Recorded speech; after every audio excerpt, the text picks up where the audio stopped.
Food Waste and Innovation, a special fireside chat between ReFED's Executive Director Dana Gunders and Emily Ma, who is the head of Food for Good at Google, as well as a ReFED board member. My name is Jeff Costantino, and I'm the Communications Director at ReFED. In just a minute, I'm going to hand things over to Dana, but first I want to give you a couple of quick updates. As many of you know, ReFED is a national nonprofit working to end food loss and waste across the US food system by advancing data-driven solutions. Our vision, like yours, I'm sure, is a sustainable, inclusive, and resilient food system that makes the best use of the food that we grow. Last year, we introduced 2 free resources that are available on our website, the ReFED Insights Engine and the Roadmap to 2030. Both of which were created to help support the food system's efforts to cut food waste by 50% by the year 2030. And what we try and do with events like this is to pull all of the data and solutions that are detailed in those resources off the page and bring them to life through the expertise and lived experiences of our panelists. We announce our upcoming webinars in emails to our subscriber list. So if you're not already signed up for that, we'll put the link in the chat box for you. And I also want to remind everyone that we are just a little over a month away from the 2022 Food Waste Solutions Summit presented by ReFED, which takes place May 10th through 12th in Minneapolis. If you weren't able to get an in-person ticket, we're now offering virtual tickets to help make sure that all of the insights and innovation and action offered by this summit is available to as many people as possible. With a virtual ticket, you can live stream all main stage sessions, as well as get early access to recordings of all of our breakout sessions. You also get full access to the event app. And once you've registered for a virtual ticket, you can register for a virtual exhibit booth as well through the event app.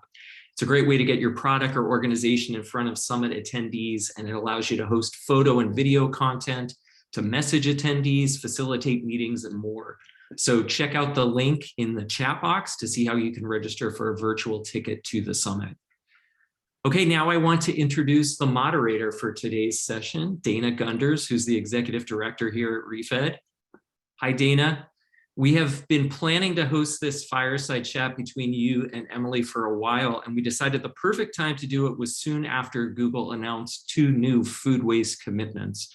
So as part of its efforts to create a circular Google within a sustainable world, the company is doubling down on its efforts to reduce waste in its own operations and throughout the broader food system.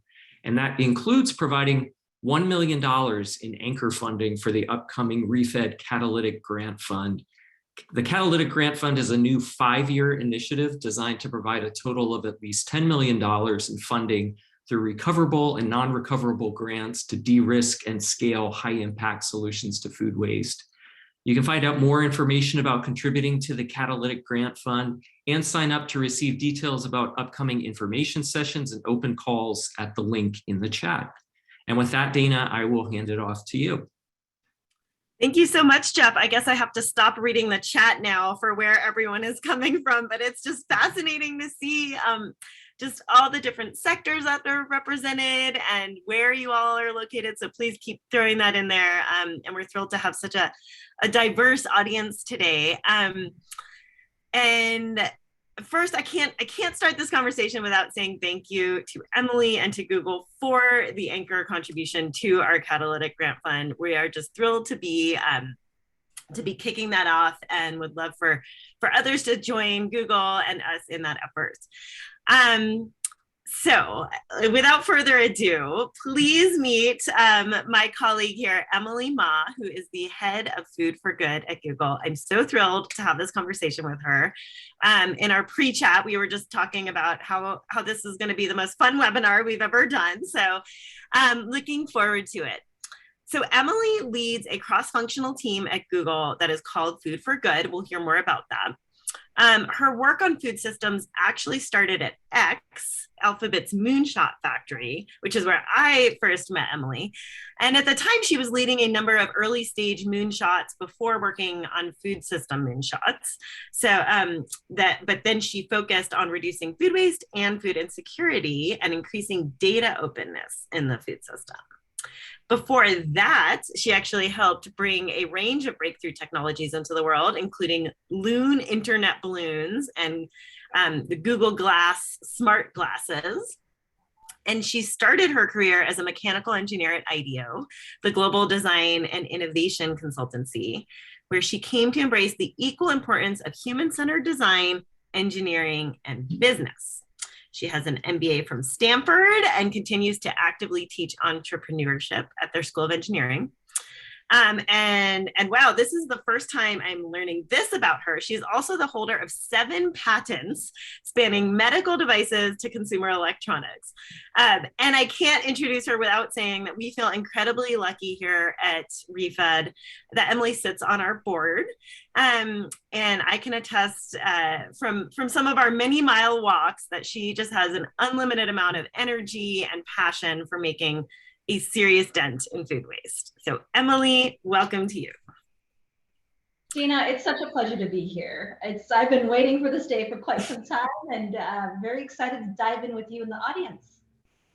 Super. So before we dive in, I do want to remind everyone that you are welcome to submit questions via the chat function, and we'll have folks monitoring that, and we'll try to answer as many of those as possible. But with that, let's get started. So Emily, I'm sure many people heard Google's announcement last month that you have made some ambitious goals. And one is to cut food waste in half by just in 3 short years by 2025.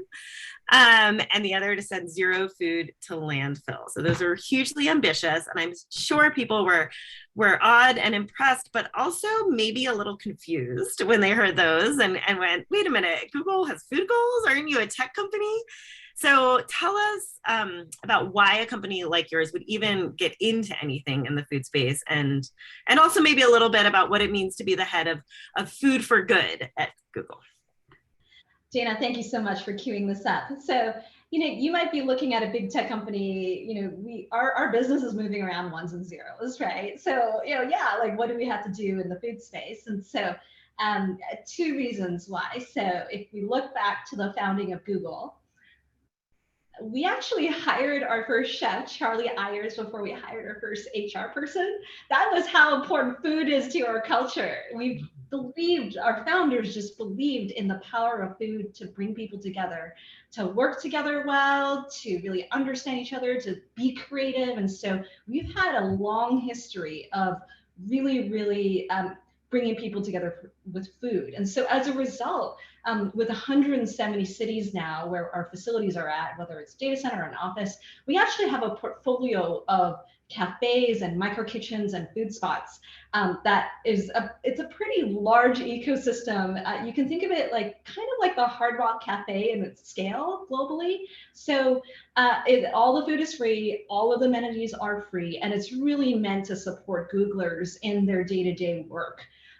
It's an investment by the company, and it's been really, really powerful as a lever of culture for us.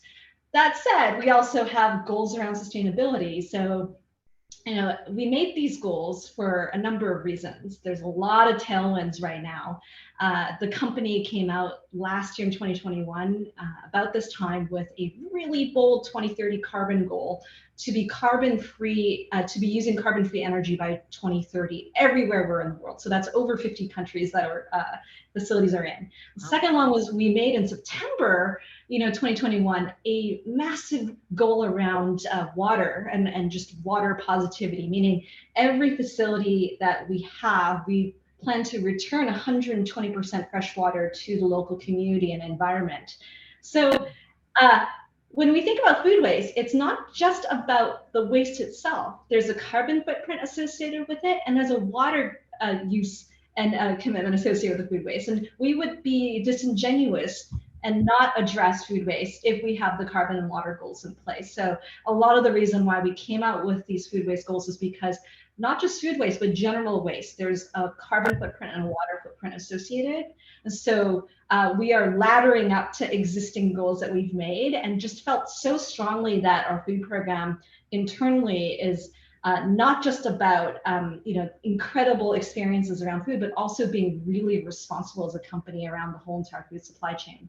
You asked a separate question, which is what is Food for Good, and we can dive into that in a second. So while I work with incredible folks that operate these hundreds of locations, these food locations, the core of our work and for my team is really actually activating all parts of Google to make a positive contribution in whatever way makes sense towards future food systems that are more equitable, more accessible, more sustainable. So the bulk of our work is actually working with outside partners like Kroger, like Compass Group, on their efforts to become more sustainable and equitable companies when it comes to food. So happy to talk about that separately as well a little later on.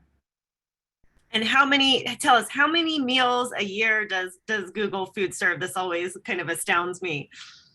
Tens of millions. We are having a hard time getting a precise number, mainly because the pandemic meant everybody is working from home, with the exception that everybody's back at work now as of this Tuesday. So I would say tens of millions. Yeah, huge. Well, that's great. Thank you. And do you guys have any other food goals, or is food waste the only goal within kind of the food part of Google? So we have many goals, but those are not quite ready for prime time yet. The food waste ones we were so excited to share, mainly because when we dove into food sustainability over a decade ago, it actually started with food waste, just because we realized just the carbon footprint and the water footprint associated with it. So LeanPath was one of the very original companies we worked with starting 2014. We were really excited to really understand our back of house food waste in 2014 and onwards, and really grew with them and understood, all the other adjacent channels that we need to work in to really tackle this problem. We have other goals that are behind the scenes, sort of in process right now, but food waste was the one because of its history, over almost a decade out of history, that we wanted to step out with first. Got it. All right. So stay tuned, everyone. There may be more coming one of these days. And I can attest to that, because I think the first time I set foot on Google campus was close to a decade ago, when a chef there invited me to come and start talking to them about how they can reduce their food waste. So these goals are just sort of a point, I think, in a much longer journey that Google has been on for quite some time. But given that, tell us a little bit more about what was the process like? We might have others in the audience who are similarly trying to promote goals within their company, or maybe within clients, or wherever. And just, what does it take to go from, oh yeah, we care about food waste, to actually getting the buy-in to publicly commit to something? What did that look like for you? Oh gosh, that's such a great question. It is, first and foremost, not for the faint of heart.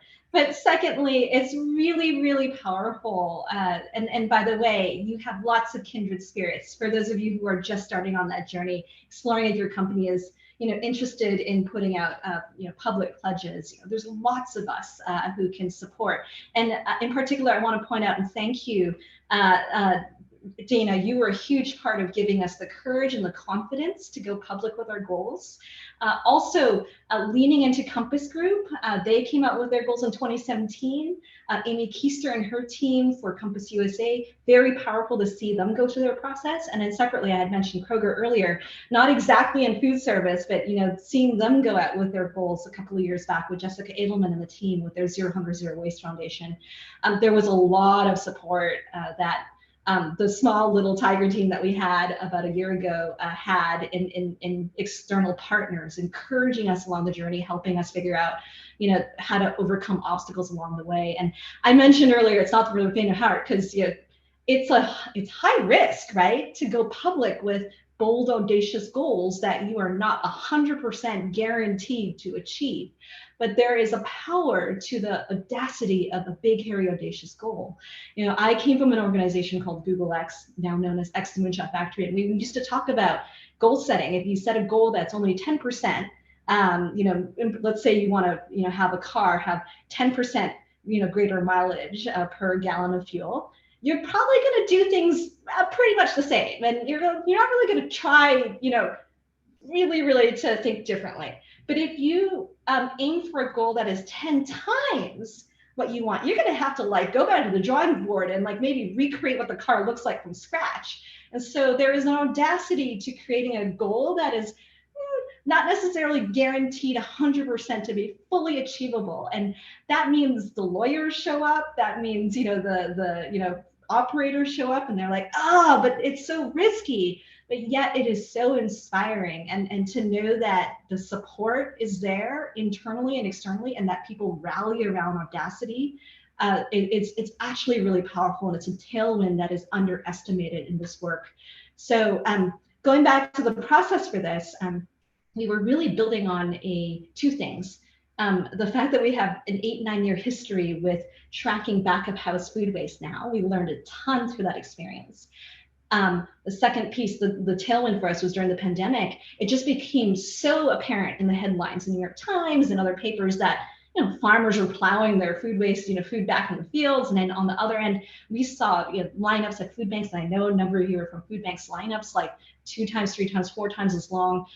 Suddenly there was everybody just understood food waste. And so we decided almost exactly 1 year ago, there were 4 of us who came together and said, hey, it's probably time. Let's take advantage of these tailwinds.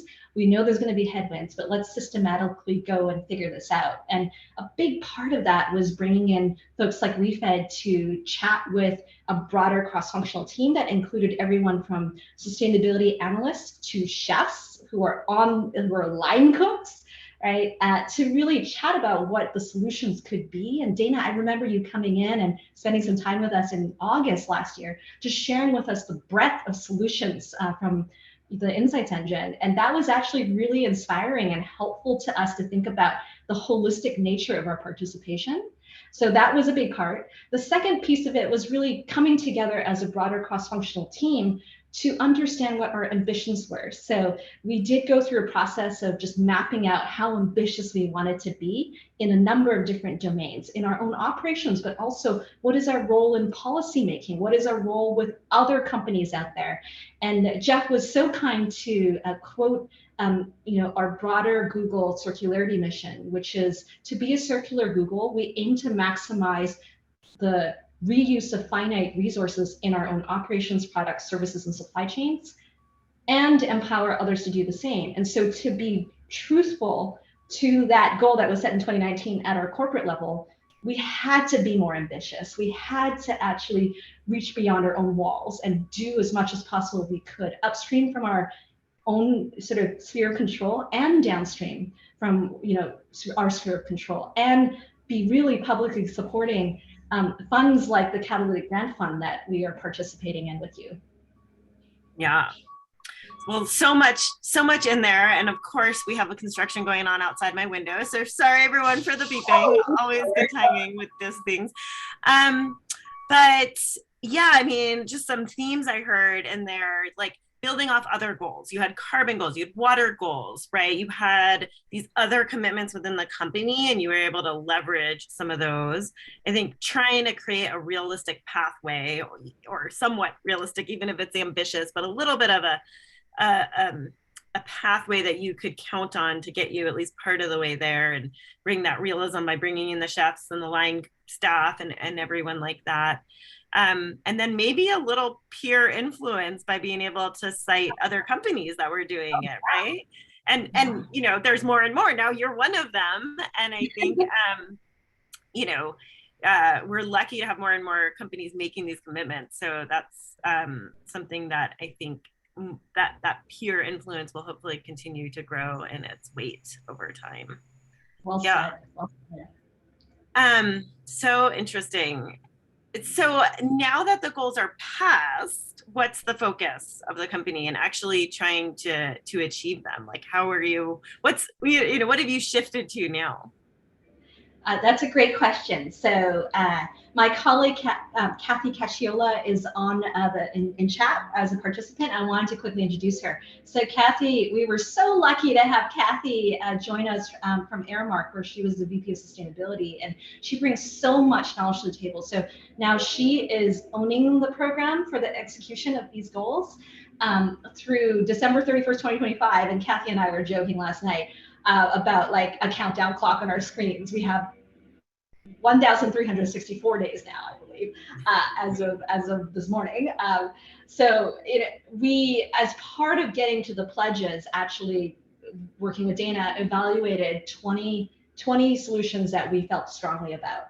And from those 20 solutions, whether it was work with suppliers, to operations optimization, to user behavior change, to working with physical and structure downstream and food recovery, we really went back to everyone, again, chefs, business leaders, analysts, everyone, and said, hey, where is your area of interest? Where do you feel like you could actually make a difference? And where do you think we would have the most impact? And really got the buy-in out of the 20 of the top 10 that we would start with this year through 2023. So you can't focus on everything, right? It's actually barely, like, people can't barely focus on more than 1 or 3 things, right? So we said, okay, we can't do all 20 at the same time. Let's start with the 10 that everybody really wants to work on today and get going on those. And it's given that we just returned to the office on Tuesday, a lot of it is going back to basics, like just actually restarting. Like, let's get back to the discipline of back of house measurement, right? I mean, you got to restart those things, turn those machines back on, right? And then a lot of it is actually low hanging fruit. So, it turns out that making your plate shallower reduces food waste, right? It's not rocket science. I talk a lot about how, innovation is not just technology innovation, but it's process innovation, policy innovation, and capital innovation.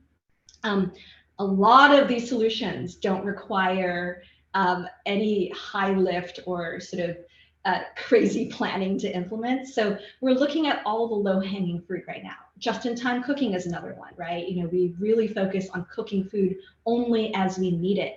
And by the way, the food service world is just coming back, and a lot of chefs, there's been a lot of turnover in that business. And a lot of it right now is simply going back to the basics, right? These were, already in place, but since a lot of us have not been back to the office, especially, our operators, we do have to just talk, have a dialogue about the basic things that all of us have committed to for so long. I almost think going back to the basics is probably harder for you guys at Google. Like, give you rocket science, and that's no problem. I know, rocket science is so much This could be tricky. Well, I have to say, it was really fun. One thing that it was kind of a first for us, honestly, was working with some of your team who actually took the solutions from our insights engine and used the unit level calculations to try to estimate what those solutions would do in Google Food. And that was just really exciting for us to see that work kind of get actualized in that way. And what we found was some of them are not very relevant and some of them are, right? And then you guys had new solutions that we're hoping to learn from you and then reincorporate back into our insights engine if and when they work. So, and all of that kind of relies on the data, right? Which is such a hard part of this. So I'd love to get into that for a second. And just how are you guys tracking? And also maybe from there, even more broadly, I know you've spent a lot of time looking at the data in this space. So what would be your advice to others who maybe aren't Google, but are wanting to collect data on this issue? Wow, Dana, you've opened up so many questions, so many comments here. And, first and foremost, ReFED is one of the most well-run data-driven organizations I know, and it's been such a pleasure to partner with you and understand the work that you do, really use your impact calculator and all of the conversions behind the scenes. And absolutely, as we were really trying to understand what our goals could be, we had to do the stack up, right? It's like, okay, if we have out of these 20 solutions and we're going to implement them, we actually had to understand that, the carbon impact, the water impact, the meals impact, the waste impact of each of those 20 solutions. And we were using ReFED's impact calculator numbers to help us get there. So first and foremost, highly recommend to everyone on this call to dig into that data and the methodology in particular. It is a little daunting, 150 pages, but it's a very worthwhile read, I promise. So coming back to data, my headline here is it's imperfect, right? It is impossible to get even a 99.9% perfect answer. And you know, I'm pretty sure there's a photo of me somewhere on the internet at this point sorting through our trash. And so we come from this history of, you know, with Stefan Modritzer, who is our global circularity and waste manager for all of our facilities. The way we started actually many years ago was, again, I see Cascadia here on the list as well. Thank you to Cascadia for helping us understand how to do waste audits. And this is not just food waste, but all waste. So I was privy to really join them for one of the audits many years ago at the facility I was in. And what that consists of is literally putting aside many, many, many bags of trash coming out of everywhere. The kitchen, the bathrooms, the office waste, everything. Saving it up, and the next day you have a team of folks who manually sort through it. It's pretty gross. It's really gross, but it is incredibly informative. So to set a baseline understanding of the types of waste coming out, you kind of have to manually dig through it. And that's actually where we started. The data company. Data company. But you know what? For us, I think many of my colleagues are just super curious. So it was actually okay for us to manually dig through trash. And I remember that day, the first day, they're like, okay, put all the bones in the inedible bin and put all the, full apples. Like I found like full apples in the trash bin that maybe had a bruise. I was like stunning for me to do this in another bin, right? So separate edible from inedible and make these sort of rough calls. And we learned a lot, just like me doing that for a couple of days with them just was such a learning experience. So we have these spot audits to kind of help us baseline. And then we were able to combine that with, I mentioned back of house measurement, right? And we were in a number of our facilities, we had lean path machines that we could log our food waste. So our chefs were already logging trim waste, surplus, et cetera. And then over time now, we've also started to actually monitor our dumpsters out back in the facilities, whether it's our compost or landfill dumpsters, to understand what was going in there and if there's contamination. So data can come from many different sources. It could be spot, or it can be continuous. It could be done manually. It could be automated. And at some point, we have to be really thoughtful about pulling together multiple imperfect data sets to create as close of a perfect picture as we can to what's happening to inform where we have opportunities to improve. And again, a lot of people are like, I want the perfect answer. It's never going to be perfect, but the goal of having data isn't to have perfect data. The goal of having data is to be able to look for the opportunities where we can have the greatest impact. And I think in essence, if I look back at our data journey and I look forward in our data, in what we can do, it's really about understanding the priority, which is to, again, where can we focus our time and energy, because all of us have limited time and energy. Yeah, I love that. Imperfect. It's directional, right? As long as it's useful. I remember one person once said, this is more about data models like ours, but all models are wrong, but some are useful, right? Because it's impossible to get it exactly right. And I think one way we've dealt with data quality not being good in some areas is to rank ourselves and say, this is a 1, this is a 5, we're really confident in this one, but we're not very confident in this, but it's the best we got. So we're gonna use it anyways so that we don't get kind of stopped up by the lack of it. So that's great to hear. And I would say, going back to that process step, anyone who can actually convince their leadership or anyone else they need buy-in from to go to the back of house and do a waste audit, there's like no better way to build buy-in than to be literally just throwing like entire chicken breasts in, and see a bucket of chicken breasts just going to the trash. I mean, it's pretty powerful. So whether or not we have the technology to automate it, that human experience is quite powerful. You remind me of something, actually. So when you and I met, we were working on ways that, again, we're a company that finds doing rocket science easier than managing our waste, weirdly. So when you and I met, we were looking at how could we potentially use computer vision and artificial intelligence to monitor what was going on our compost bins. And that project, we talked about when we moved from Google X over to Google. So happy to send along a blog link for that. it was so interesting.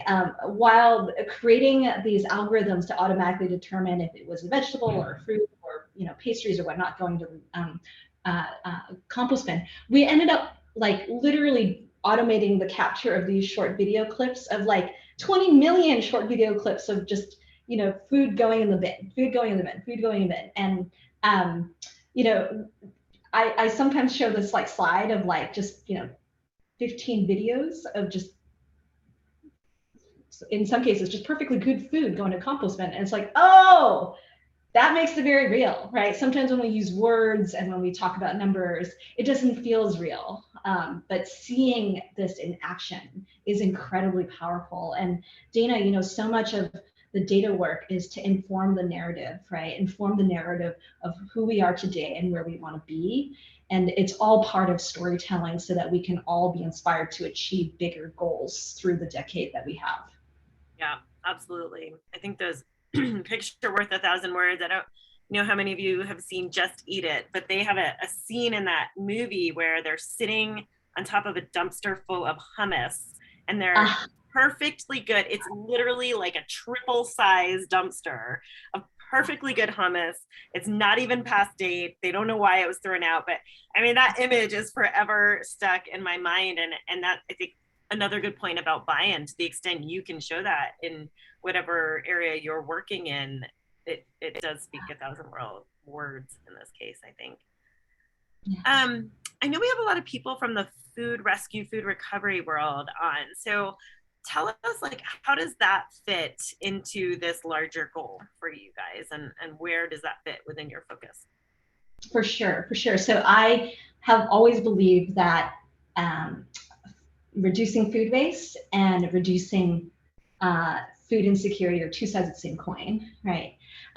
Andrew Zimmern actually talked about the food system being like a Mobius strip. You could start with food waste, end up in food insecurity, start with immigration, end up in environmental justice. So it really is this interwoven, interconnected system. So I have an incredibly soft spot, and half my time at least is really focused on the food recovery side of things. First and foremost, I want to acknowledge all of you who are on the call who are part of the food recovery world. It is unbelievably hard. It is a very complex ecosystem. Feeding America, 200 food banks, 60,000 pantries. Beyond that, there's at least another 30, 40,000 food banks and pantries that are in other parts of the network, even in the United States alone. Global Food Banking Network, thank you for your contribution. 1,000 food banks and pantries around the world that are audited and certified and safe. There is such an opportunity to recover surplus food. Our food system is meant to operate at scale and provide consistency and surety of supply. That unfortunately means that we have somewhat complex logistics systems, right? At some point, I think I looked at the average journey a food item takes to move to your plate, and it's like 1,000 miles, right? So because of the global food system or food systems that interact with each other, there's, I would say, more waste because there's more opportunities for things to happen along the way. So, another one is 75% of our winter produce comes from Mexico, right, into the United States and has to be then distributed. It takes 5 days to drive a truck across the country, right? A lot of things can happen in those 5 days. So when I think about food recovery, it is actually the most important, in my mind, area to dedicate some attention to when it comes to reducing food waste. First and foremost, if we shouldn't be producing and cooking or like growing food that we don't need, obviously, but one below that, if we've already grown it, if we've already prepared the food, the first thing to do is to see if someone else can eat it. If your own family, if your own company cannot put it into somebody's belly, let's see if we can actually still achieve the goal of that food in the first place, which is to feed someone. Then look at options to send it to animal feed, to anaerobic digestion, to compost, and God forbid, landfill. That is the EPA upside down triangle that has been out there for such a long time in terms of the food waste upside down pyramid. And so, however, the challenge is I've spoken to our chefs, so I spent quite some time in the early days working in our kitchens, not just sorting out trash, but I've worked in our kitchens to just understand the challenges of chef in a kitchen. And they have a lot of tasks they need to do, right? To prep meals, for 1,000 people in a corporate office. And so at the end, it's, let's just say this.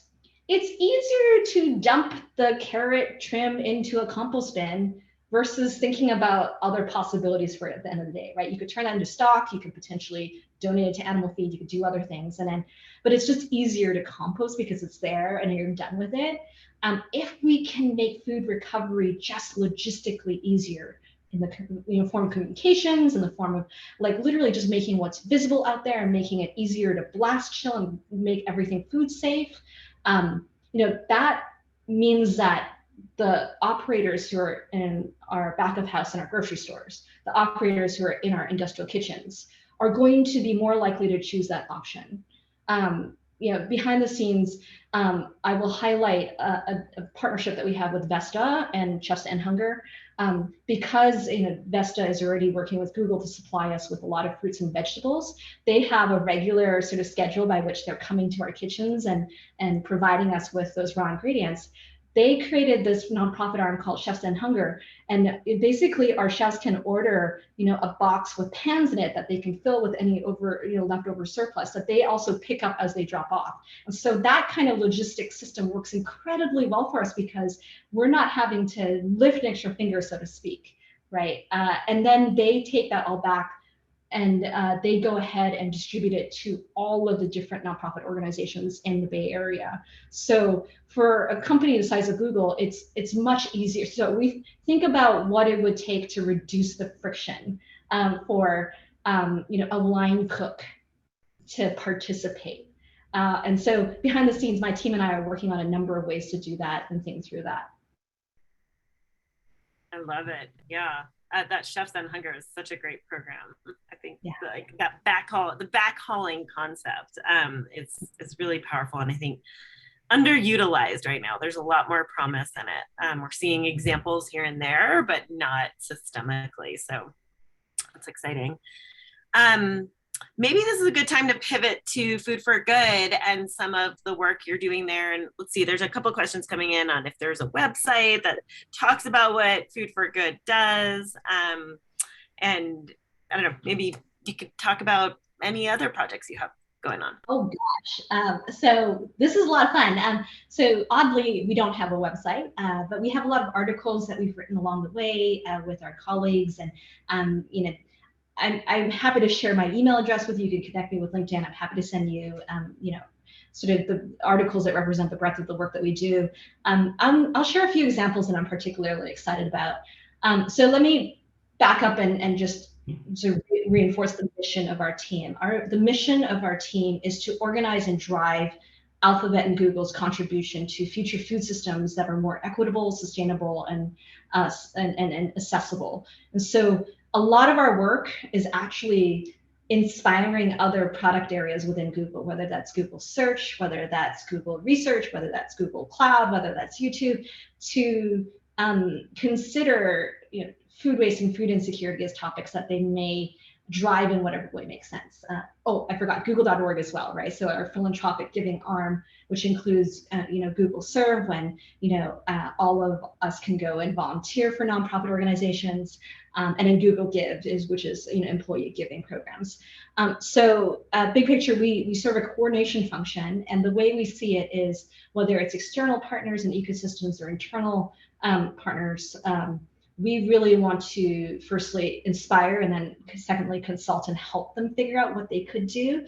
And sometimes, Google is really well known for something called the 20% project. So there's so many individuals across the company who find us and are like, hey, you know what, my day job is to be a site reliability engineer, and I make sure that our data centers are always like 99.99999% running because we serve billions of users. But hey, on the side, I'm becoming a master gardener. Like I started composting. How else can I help as a community member?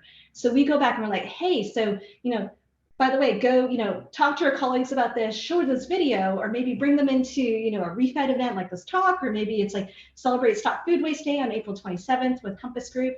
And then beyond that, oh wait a minute, you seem to have some skills around data analytics, do you want to come in and take a look at this data set with us, right? Or, hey, do you want to come in and help us organize this event? So we're very fluid in that.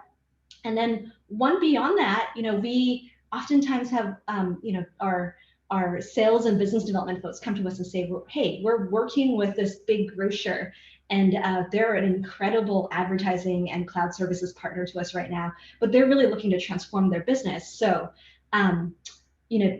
they're really looking at working on food waste. Maybe we can find a way to work together here. That's actually how we found our way to Kroger.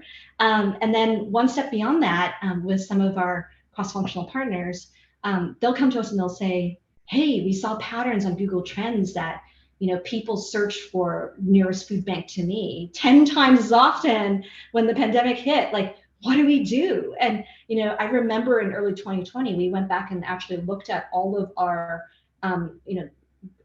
business profiles for where food banks and pantries were in the United States, realized that, our accuracy was a little lower than we would like. And then separately, our sort of completeness was a little bit lower than we would like. And we're serving, billions of users in the United States, hundreds of millions of people, right?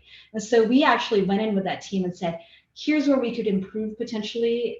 We're not going to be able to take this on entirely on our own, but would you be interested? And it took them some time, but then they had an entire team of data operators go in, really spend it was 100 people come in, and they were there. That's their day job, is to ensure data accuracy, cleaned up the listings. And beyond that, the product managers at Google Search said, you know what, the Google business profiles that are currently available for food banks and pantries and recovery companies doesn't really exist.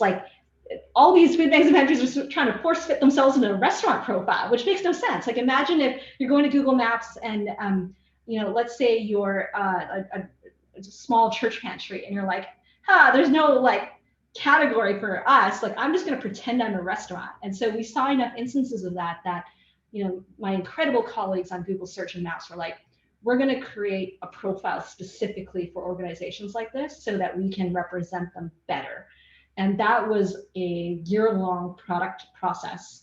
And now it's fully implemented. So we were able to guide and help with that, connect them with some of our most incredible partners in the network to get feedback and understand what the right attributes were. So if you're a soup kitchen, you want to be able to say, we're low sodium, we really attend to seniors, or we have a subsidy program based on our state or municipal grants. All of those attributes are now properly represented when Google search users try to type in find food pantry near me.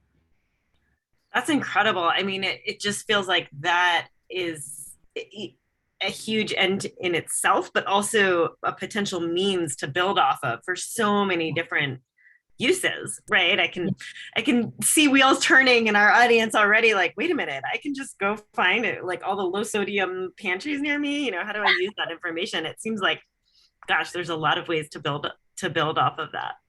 All right, I'm going to cut myself off because I have, for those in the audience, you should know that Emily and I on occasion get the chance to go on walks together, and we wind up breaking our Fitbits because we just talk forever, and then we're like, oh, we just walked 7 miles. My feet hurt. Why do my feet hurt? Yeah. But since I do get that, I will cut myself off for a second and look at some of the questions coming in. There's one good one just about back to the internal case, the business case for this. How will your food waste reduction goals contribute to the company's financial goals? Did you have to make the business case for it? What did that look like? That's a great question. So I will acknowledge something incredibly powerful here. I am part of Michael Bacher's organization, and Michael Bacher is our vice president for global programs within our workplace services team. He was really willing to step up as a business leader like I've never seen before and really own it. And so he committed in really big ways, financially and in terms of just sponsorship support. And that really helped us clear the way, because in a big company like Google, you have lots of groups asking questions, like the lawyers, this is any corporation, the lawyers, the finance people, the sustainability people, the procurement people. And Michael said, you know what, our plan is imperfect, but we've done the work and I have confidence, so I will own it. And so it will cost us a significant amount of money behind the scenes to execute on our plan, and beyond that, research all the options that we need to be researching right now to hit our 2025 goals. But the commitment is there. And at the end of the day, we are less so about the financial returns, even though we know that actually by reducing food waste, we're actually saving money, but more so about achieving the goals because of the triple bottom line reasons, right? So for the environment, for society, and then obviously there will be an economic return. Ultimately, I would love to see us break even on our investments in, right? So ideally you put in a large sum of money along the way, and then by reducing your food waste, that actually balances out the books. But I would not, and unless you're a company that is absolutely focused on that, I would encourage focusing on the environmental and the social goals, especially given the tailwinds that we now have with ESG. I think there's an expectation now from consumers and from the population that as a corporation that we are attending to ESG in a much different way than I've ever seen, right? Just much more deep in the weeds with the operations, not just sort of siloed in corporate affairs, so to speak. Yeah, absolutely. I think we have seen more interest come towards us via the ESG channels than the pure financials, though it doesn't hurt that there are some ways in which reducing food waste can help save money. Not all of them though. So there's a balance there for sure.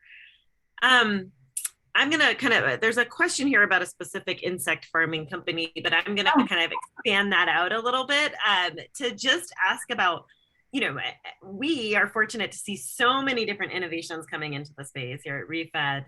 And as an innovative company yourself, how much are you looking at some of those cutting edge, like innovations to be part of your solution versus, like you were saying, back to the basics, we just need the chefs to do their production tables and that sort of thing?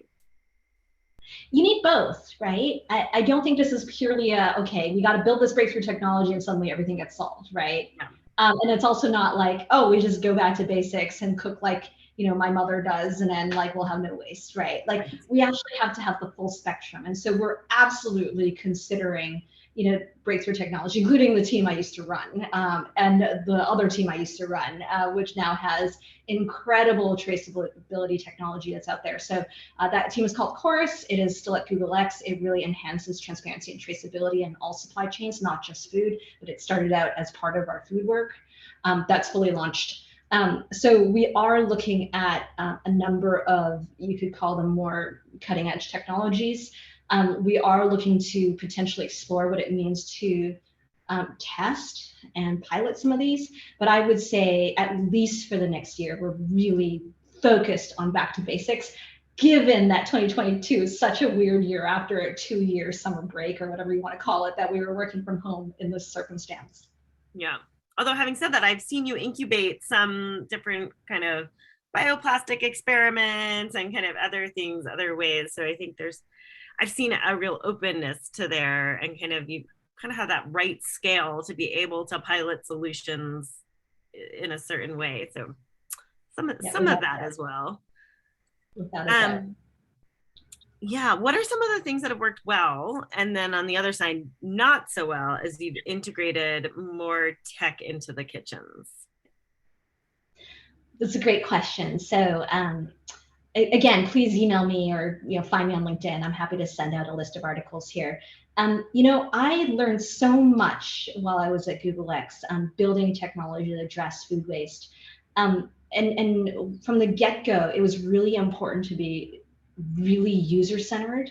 And so I believe that the solutions that really start with the user and the organizations that really start by understanding the end user are going to be the ones that are most successful. So my team and I, when we were at Google X, did spend a lot of time in the kitchen, right? So that we wouldn't be necessarily building technology for the sake of technology, but really making sure that it was context relevant.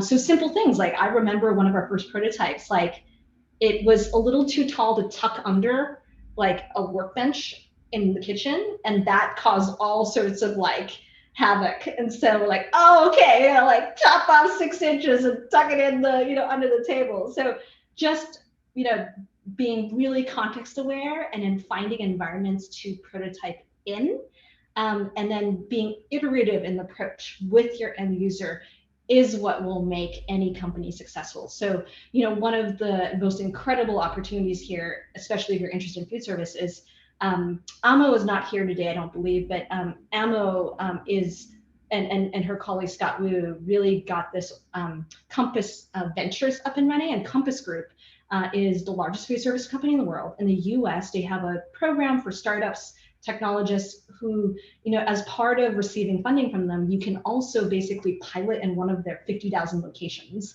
to get feedback from real food service operators who are operating, an operation like the ones that we have here at Google.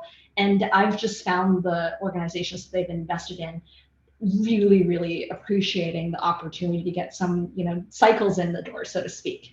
I would say the things that have not worked as well is when, it's interesting. I think everything has its role, but maybe it's a time thing, right? So when we try to do too much in one dimension without considering all the other dimensions that we have to address, I think that's when we fail. And I make my engineers sort through trash for a reason. I know that sounds terrible, but like, I'm not trying to haze them or anything like that, but I think it's really important. Like if you're in the process of like coding up an AI and you're like not really actually understanding that the biggest problem is that it just smells terrible, right, in real life. Sure. So I would say the harder issues is really just getting everybody on board, having that shared understanding. I don't know if there are any specific examples where things haven't worked as well, but I will share, sort of areas of opportunity for us. And this is part of the reason why we're so excited to be part of the grant fund. I mentioned earlier that there's things that are within our sphere of control. So our own kitchens and our own sort of cafe operations, the experience for our staff in our facilities. But then there's the work that we want to do indirectly with suppliers upstream, right? The things that they've been doing with regenerative agriculture, with upcycled foods, and then downstream on physical infrastructure, like municipal composting, and maybe like shared anaerobic digesters in a particular neighborhood, right? I would say those are areas of opportunity rather than having not worked so well. It's really it's harder because it's almost impossible for us to invest directly in like every single city that wants their own composting facility. So having an opportunity to invest or actually to put put money into the grant fund helps us significantly in that way. Yeah, let me leave it at that. Yeah, no, that makes sense. I think in terms of what works well and what doesn't, I've seen, one of the things, I hope you don't mind me sharing this, that I know is one of the many steps you're considering is going to cycle menus. And I thought that's not a tech, but it's, I think just an interesting thing to consider is sort of like how often menus were cycled was a big part of the conversation around the ability to reduce waste, because you get really good at those at those dishes, at the quantities, and your users kind of recognize them. They know if they like them, if they don't, and there are a lot of benefits. So I know that was one that really caught me. And then I think a constant challenge is the staff training. Yes. Right, with staff who have so many other things going on, other priorities, other, maybe they're incentivized, maybe they're more likely they're not incentivized to have, but they're being asked to do a lot of things.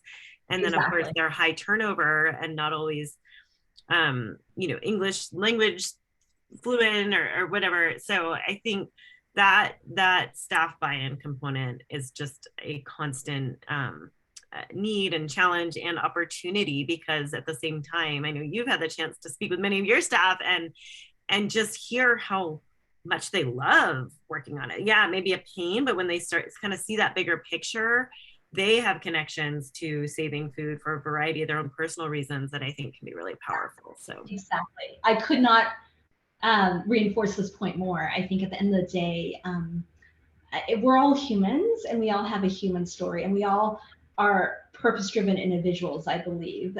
And if we could tap into understanding each other's purpose, we can get a lot further with that than an SOP on its own, right? We can put lots of standard operating procedures in place, but after the 100th standard operating procedure that you need to follow, you're kind of like a little overwhelmed. But maybe an example of this, like, I know I come from an Asian family, so my father shows me love by heaping food on my plate, even though I'm like, Dad, I can't eat it. I'm like a tiny Asian woman, and he'll always give me a second scoop on top of that, because he's like, no, you need to eat. And when I tell my dad, I can't finish all of that, and that means that this food is going to end up in the compost bin if we can't eat it tomorrow. And that seems like it's a bit of a shame. He's like, oh, I understand now. And I've had a similar conversation with people who are, in our kitchens, right? So imagine if it's somebody who is a server, and over the course of an hour, they've served 500 people, and they're heaping it on because, from a cultural perspective, like my dad, that's how they show love.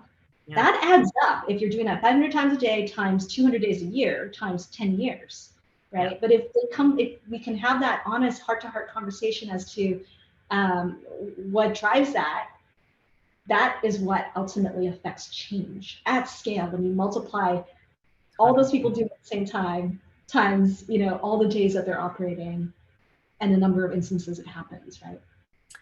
Well, I could not think of a better way to wrap up this conversation, actually, than just to talk about, and unfortunately, we're not going to have time to get to the other questions, but just, I think we all do start at this place as people. And I know, since knowing you and when I met you, it's like you really started at that place. And I just think it's amazing what impact you've been able to have as a person who was inspired by this topic and has just grown umbrellaed focus and work and progress on the issue. So I thank you so much for joining us today, and even more for all the work you're doing. And with that, I will pass it back to Jeff, and just really appreciate your time, Emily. Thank you so much. Thanks so much to Emily for joining us today. Thank you, Dana, for moderating, and thanks to all of you out there for joining us. Please take a